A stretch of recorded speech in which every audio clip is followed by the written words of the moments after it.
Ayan po, nabuhusan na yung poste.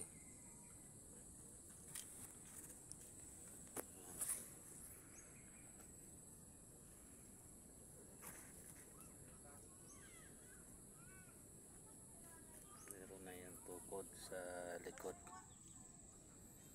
Ayan. Bukas tatanggalin na yan siya.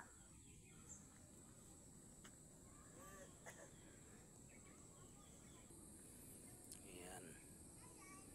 Meron na rin mga tukod sa likod. Hindi na yan matumba.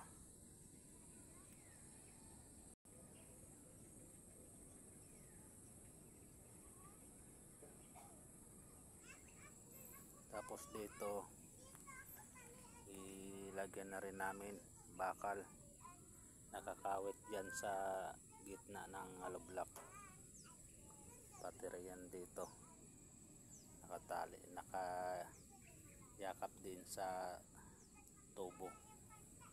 Tapos yung dito sa dulo, ayan na rin, nalagyan na rin, nabuhusan.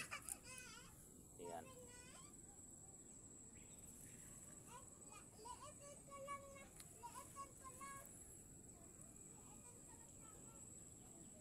Ayan po.